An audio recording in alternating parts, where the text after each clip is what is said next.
Hello, everyone, and welcome back to another episode of the Alter Your Health podcast. We are in the middle of our plant based life cycle nutrition series here. And in our last week's episode, I actually tried to give a recount of my pregnancy journey. We had some tech issues, so we lost that episode. And this week, I'm actually going to be re recording my story, my journey with pregnancy, my tips, my secrets that I'm going to reveal. And I'm actually happy that I have a chance to re-record because I'm looking forward to sharing my story in a more succinct way. So actually, truly, in the last episode of this podcast, we talked about nutrition for the postpartum period. I will also share a little bit about my experience in my postpartum journey thus far. And so let's just dive right in. My hope is that in sharing my story, it will resonate with some of you out there. It might help to take some of the pressure off. It might help bring some clarity around nutrition in this pregnancy postpartum phase in life. I know I learned a lot throughout this journey. And so I'm also excited to share at the end of this episode just kind of all the biggest lessons learned throughout this journey. So without further ado, let's just start by I'll just start by sharing that the preconception phase for me, I really truly felt as though I was in my best health yet in life because of the whole food plant-based lifestyle. And so I didn't go out of my way to do anything different in my preconception phase. And luckily, Ben and I were so blessed that we actually got pregnant right away the first month we started trying. So feeling very blessed in that regard. And the first few weeks of pregnancy were really, just exciting and a breeze for me. I was feeling really great. And I went into pregnancy with this vision that I was going to be eating completely 100% whole plant foods, smoothies and big salads. And I was going to be feeling so good the whole time. And it was going to be this immaculate, beautiful pregnancy. I'd seen plant-based women on Instagram just like flaunting just how great they feel like a goddess all throughout pregnancy. And I was just thinking, that's going to be me. That's going to be me. And yeah, I felt that way for the first 5.5 weeks until, until I was hit with some really, really intense nausea and intense vomiting as well. I'd say from weeks 5.5 to weeks 20 of pregnancy, I had really bad nausea. So right then and there, my vision, my ideal of eating whole food plant-based, just like purely whole food plant-based, was kind of squashed because what was even worse than the nausea and vomiting was the food aversions that I experienced, where none of the healthy foods that I used to love seemed appetizing to me. And even though I had to eat in order to keep my nausea at bay, I didn't actually want to eat anything because it all just kind of grossed me out, except for just kind of, starchy processed breads and stuff like that. So I went into pregnancy thinking I'm going to get all my nutrition from food, except for vitamin B12 and D. But pretty soon into it, I realized, wow, having a prenatal vitamin on board makes a lot of sense, especially if you're in my boat in pregnancy where you just it's really hard to eat enough in those early stages in the first trimester if you have a lot of nausea and vomiting like I did. So I got a prenatal vitamin on board. It's a food-based prenatal vitamin. So all the vitamins and minerals are derived from food sources. It's Innate Research Baby and Me prenatal was the one that I chose. And I continue to take vitamin B12 and vitamin D as well. And really just did my best here. I remember, and I just I had these flashbacks of being in medical school when I was dealing with all of this nausea. And I remember in our natural childbirth class, our teacher saying, for first trimester, just encourage the mother to get in whatever food she can. Because if she does have really intense food aversions, nausea, eating is going to be really, really hard. And so as hard as it was, I just kind of, took the pressure off myself. I tried to be as compassionate with myself as possible and do the best that I could. And so, yeah, it ended up looking like a lot of bagels. And I actually got some organic matzah bread because I couldn't find any organic saltines. And I wanted to, at least if I was eating a lot of wheat, I wanted it to be organic, right? But anyway, I'm gonna kind of go through just like a brief kind of overview of the journey of pregnancy. And then I'm going to kind of take a step back and dig deeper into what I learned in each trimester. So, so just kind of going along still in my journey here. It's interesting, around 12 weeks of pregnancy, I was in the heart of feeling so nauseous. I actually went to go visit my parents, and we went out to eat one night, and the restaurant we went to had plenty of plant-based options on the menu. And as I was scanning these options, they all just made me want to throw up. They all just looked so disgusting. And then, strangely enough, my eyes wandered over to the meat section and got hooked on the menu item of, some steak. And for some reason, my body just responded to reading that menu item as like, that's the one thing that doesn't make me feel like I want to throw up right now.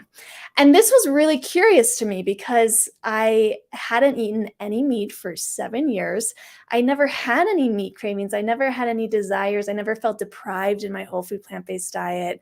But all of a sudden now I was fixated on wanting to order this steak. And of course, if you're whole food plant-based, you identify with being whole food plant-based. Obviously, I was faced with this big dilemma of, do I order this steak or not? But, in that moment, I was feeling so crummy, and I just wanted to kind of let go of any kind of ego, any kind of ideals, any kind of just anything, and just kind of sit back and go with this weird craving that I was having. And so, to my parents' enormous surprise, I actually ordered the steak.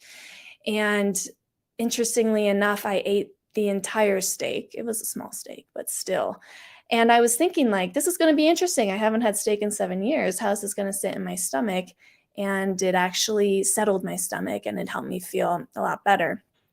Now, there's some details to this story that, I'll piece apart to you. That was my first night at sea level after being up at elevation my entire pregnancy prior to this. And later on, I learned that actually my nausea was much, much worse at higher elevation than it was at sea level. But so, throughout this week of visiting my parents, I ate meat a couple of other times.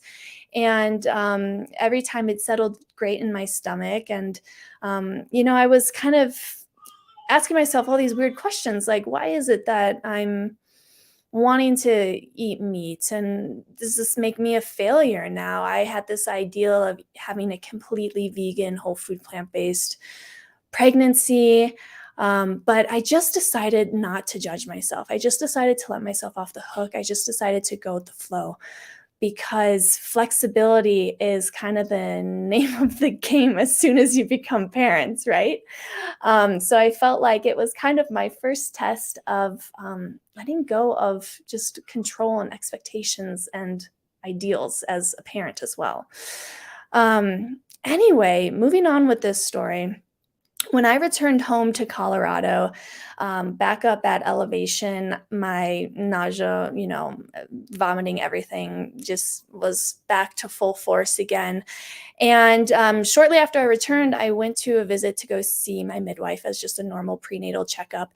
And in that visit, because of this experience I had in shifting elevation, I asked her, is there anything that I should, consider knowing that I'm going to be traveling back to Michigan uh, in my like late third trimester pretty soon before I'm expected to deliver for an entire month.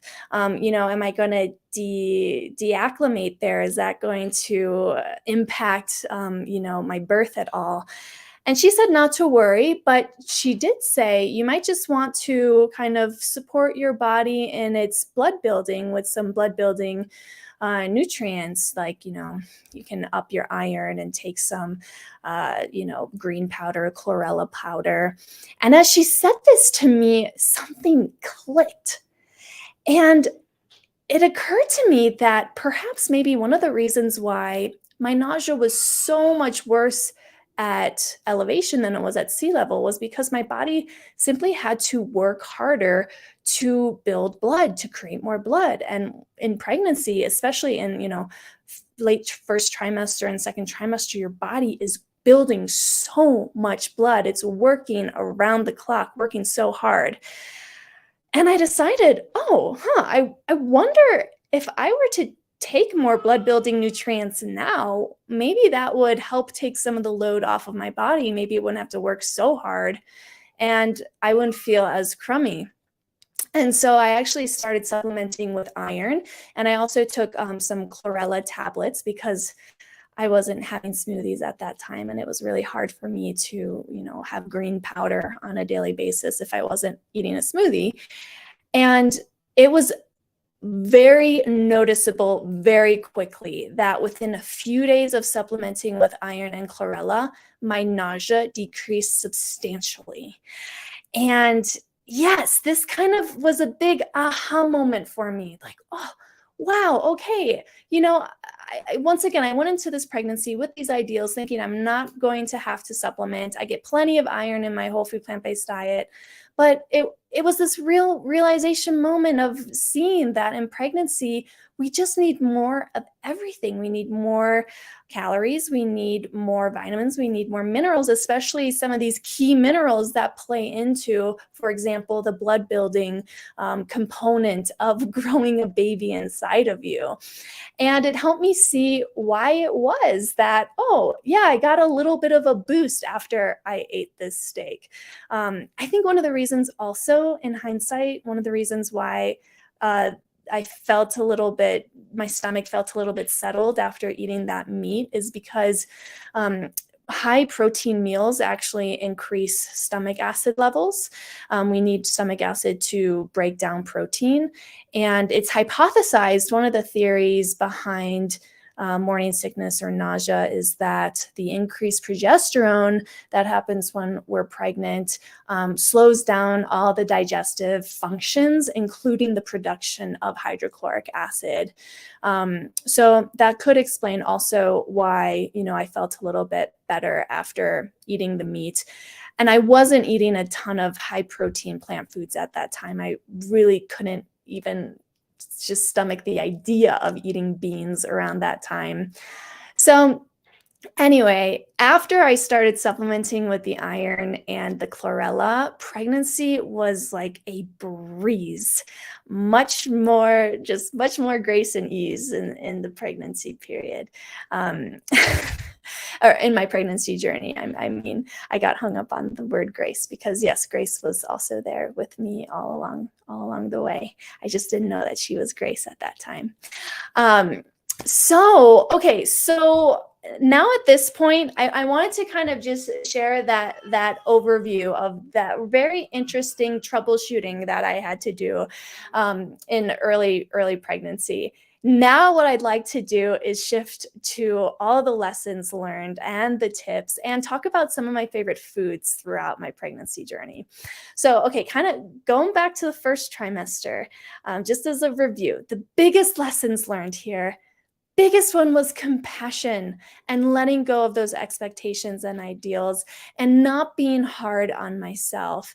Once again, remembering what I had learned in med school as a first trimester mom, just getting in whatever you can for nourishment, even if it is, at one point I was eating 3 bagels a day, because that was the only thing that felt like it would settle okay in my stomach without coming back out again, right?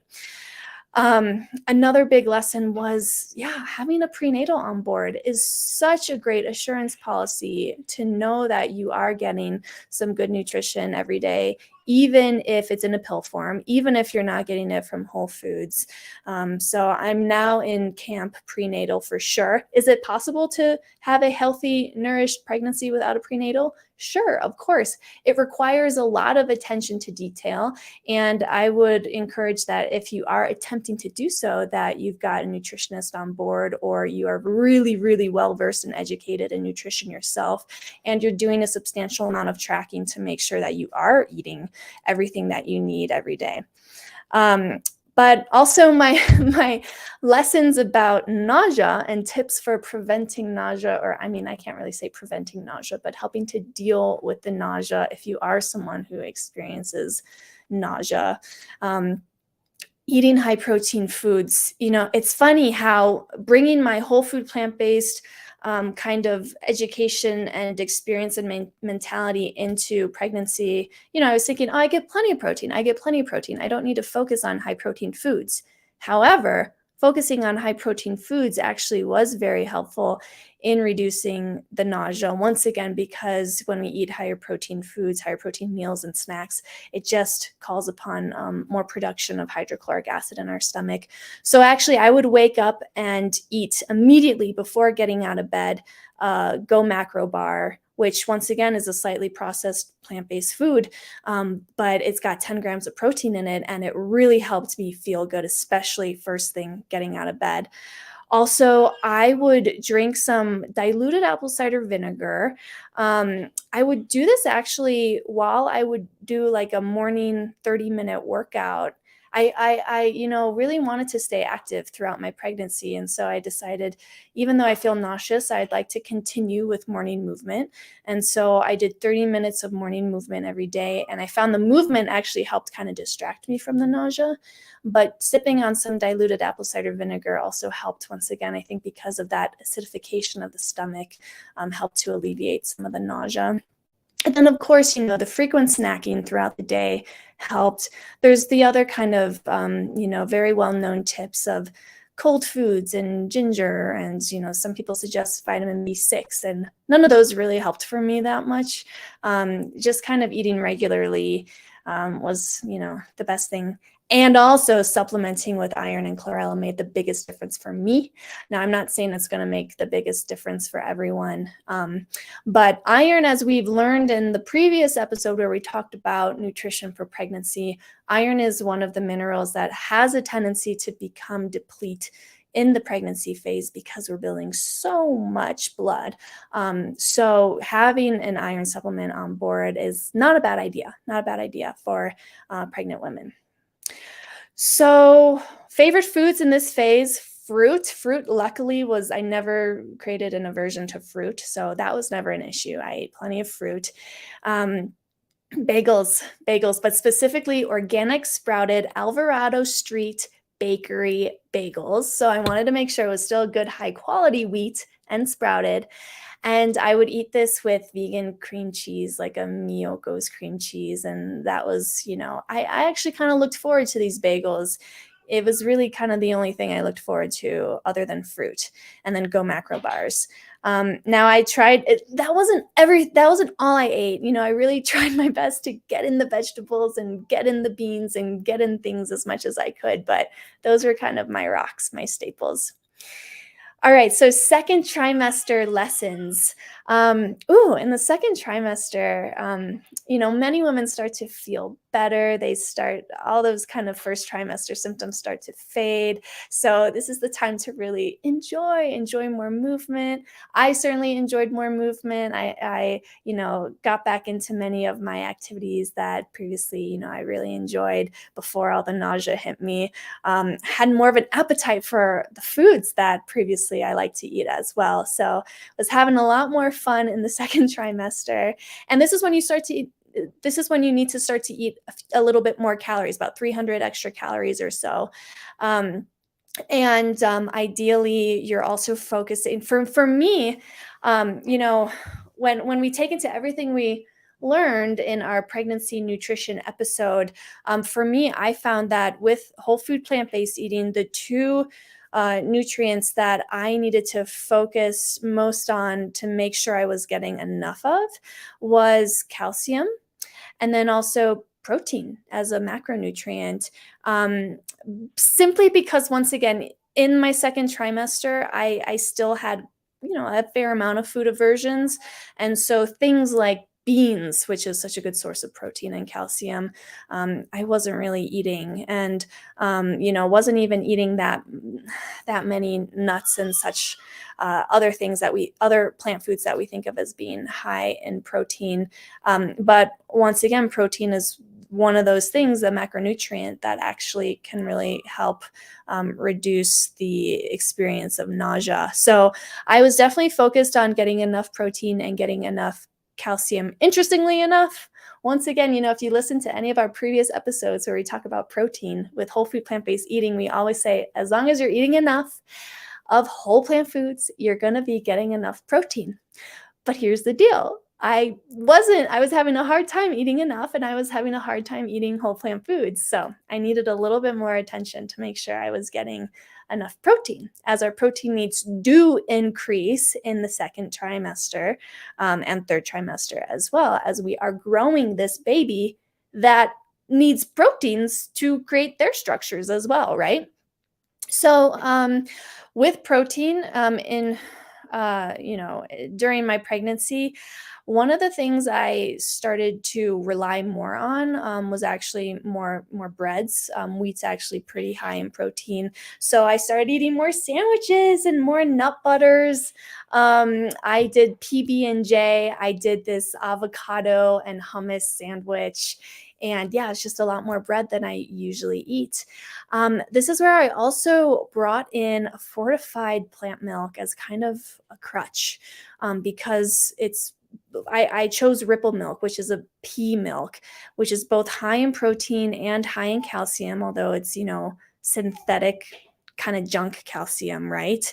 But I would have a couple of glasses of that every day, and it really helped me get the protein and the calcium that I needed. Now, looking back at this, I would change that because it's not ideal. Ripple milk is not organic, so you're having non-organic pea, and that's, one of the crops that is, probably more highly contaminated with herbicides and pesticides. And then once again, you're getting all these synthetic vitamins that aren't ideal. So actually, in my third trimester, I stopped drinking Ripple milk and did something else for my protein and calcium. So I'll share more about that in a bit. But my favorite foods in the second trimester, like I said, were the avocado hummus sandwich. I would have like 2 of those for lunch. I would have PB&Js also, sometimes for lunch, sometimes for desserts. In the morning, because smoothies were still just totally gross to me, I would do chia pudding made with Ripple milk, or homemade muesli with some Ripple milk in it. You could easily substitute, organic homemade, almond milk for these options. Still ate a lot of macro bars. Was able to bring salads back in, but interestingly enough, salads were more palatable to me if I added a little bit of oil and vinegar and even a sprinkle of salt. So I was really breaking a lot of my whole food plant-based guidelines here, but it helped me bring in more vegetables when I added these flavor enhancing foods to the table. Dinners, I just tried my best to enjoy my typical whole food plant-based meals. A lot of the times I would make meals that I used to love and sit down and just be like, this is kind of hard to get down, but I'm going to get it down anyway. The hormones really can mess with appetite and food aversions and such. But anyway, second trimester, once again, just being compassionate, doing the best we can. Like I said, in this phase, I had a lot more bread, oil, and salt than I expected. But all in all, my nutrition was still really good. I was getting everything I needed for a healthy pregnancy. So in the third trimester, this was actually my favorite trimester. I felt the best. I felt like I had the biggest appetite and was able to eat more of the foods that I typically love. So I had a lot of fun in my third trimester. Instead of drinking Ripple milk, because I decided, yeah, I really don't want this organic pee in my body anymore. I mean, this non-organic pee in my in my body. I decided to source more of my calcium from celery juice. I had a daily tall glass of celery juice. Celery juice is actually very rich in calcium. And I was able to eat beans again in my third trimester. I was especially made in like a bean dip form. That was very yummy to me. So calcium is very abundant in beans, especially white beans. Um, that helped me also get my protein as well. You need to eat even more in your third trimester. So I did. I would, every night after dinner, I would make these no-bake cookies where I would blend up oats and dates and cacao and peanut butter. And oh, those were so delicious. I'm kind of like nostalgic thinking about those. But during this phase, my favorite foods actually for breakfast, I still wasn't doing smoothies. They just were not appetizing to me. But I did homemade pancakes with organic sprouted wheat flour. I did oatmeal. Finally, oatmeal was back on the table as a yummy meal. For lunch, I would do these kind of wraps with organic Stacy's tortillas and sauteed veggies and hummus. For snacks, I loved bean dip and rice cakes, lots of fruit still. And dinner was much more normal than it is, when I'm not pregnant. I was eating just, our typical starch-based meals, whole grains, beans, veggies, and salad. And I was back to my kind of seed-based dressings, not as much oil in this trimester. Um, Late in my third trimester, like the week before I delivered, my appetite shifted a little bit back to kind of uh, like first trimester, where I was wanting just more processed grains. And so I did a lot more just pasta with red sauce in this phase. But I felt like, okay, just need to push through to the due date and then things will, normalize hopefully, right?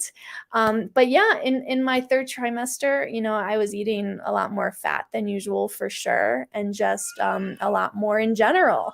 And I brought in some more supplements here, actually magnesium, because I was getting some muscle cramps. I brought in algae oil because it's been studied that, really making sure we've got a good source of omega-3 fatty acids in the third trimester is helpful for both baby and mother, postpartum. And then I also was taking vitamin C and echinacea, and this is actually a protocol that helps reduce group B strep. Because in the third trimester, every woman goes through a group B strep screening to make sure that her levels of group B strep are in a healthy range for delivery. And I do think that protocol, just helped me get that negative result on my group B strep test. All right. So lessons learned to kind of wrap up this pregnancy stage. Different phases of life require different nutrition. This was just a really big learning experience for me because, like I said, I went into pregnancy thinking, oh, yeah, my eating's not going to be that different. But, my body was calling for different types of foods for sure, more fat. And, just really trusting that. And now that I've done more learning and education around the actual nutrition that the pregnant body needs to carry out healthy pregnancy, it makes sense that my body was calling for more fats, more protein. Other big lessons learned, pregnancy is a building stage of life. It requires more of everything. So there's no shame in supplementing, especially if it's practically, like not feasible with nausea, with vomiting, with food aversions to get everything from whole foods like I was really trying for. So there's no shame in supplementing. And the biggest lesson, as I've said 5 times already today, is just being compassionate with yourself and doing the best that you can and knowing that that's good enough. How would I do it differently next time around? I would start off right away with a prenatal and an iron supplement and, the chlorella tablets that I was taking just from the get go, just to, get my body in that blood building mode. I'm hoping that that would help prevent nausea because, like I said, those like 15 weeks of nausea were really intense for me. I would also drink a green juice every single day for that good source of hydration and minerals. And I would also do my best to eat beans every day for that good source of calcium and protein. At least one can, but ideally two cans. Or I would do soy milk. I personally didn't eat soy at all throughout my pregnancy because in the past I've had kind of a sensitivity to soy, but I think I would explore more during pregnancy to see because I've actually heard many women experience that when they're pregnant, their immune system shifts and certain food sensitivities they've had in the past aren't present during pregnancy. And so I would play around with that. And certainly, if I didn't have a history of soy intolerance or sensitivity, I think that soy milk and tofu and tempeh are all really great sources of protein and calcium as well. So these are the things I would do differently nutritionally. Now, I know I'm 30 minutes into this podcast episode, and I just want to speak briefly to my postpartum experience as well.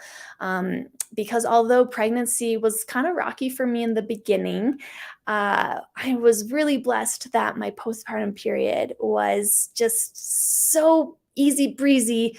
My recovery was so easy breezy. I was so surprised actually at how good I felt, how quickly I felt so good after giving birth.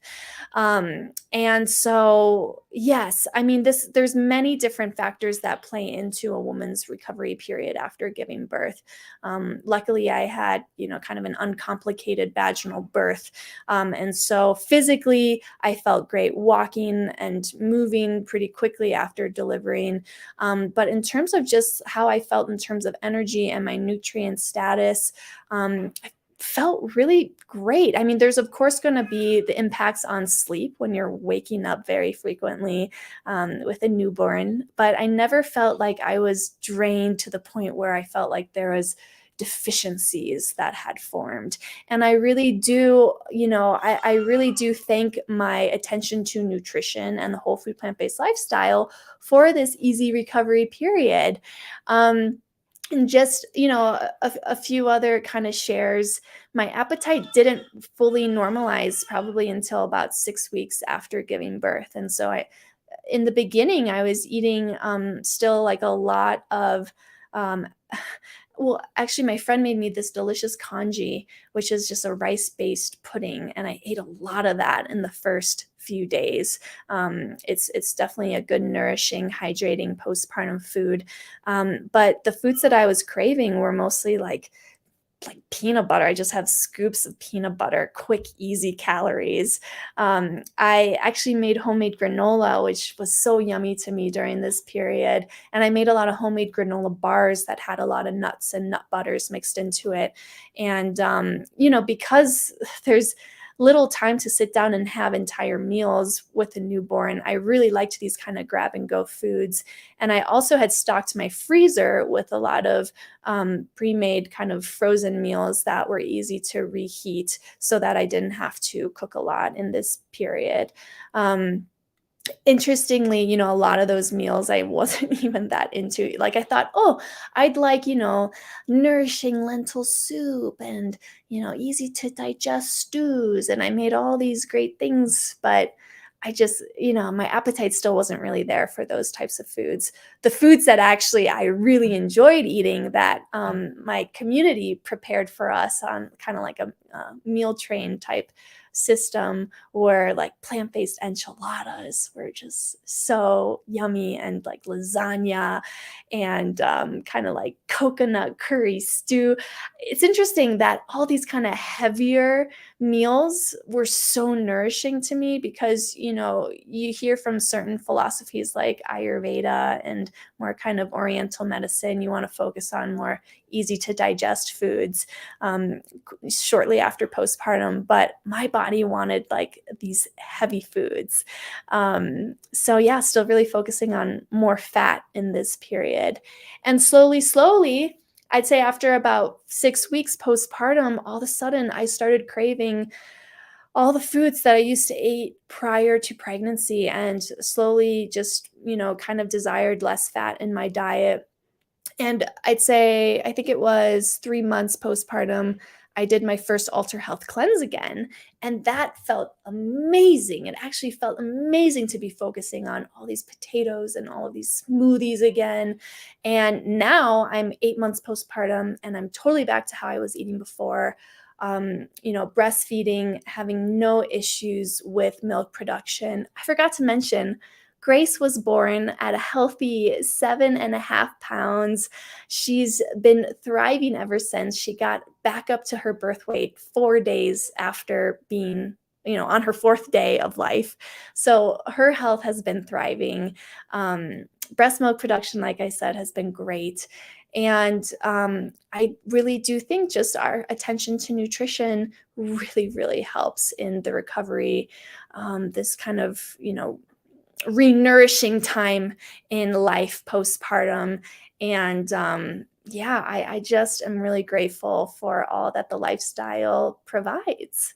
So at this point, I think it's a good time for me to end this episode, and certainly reach out if you have any questions at all. Next week, we will be going back into more information based episodes, starting off with nutrition for infancy. So, really looking forward to coming back and sharing more about that.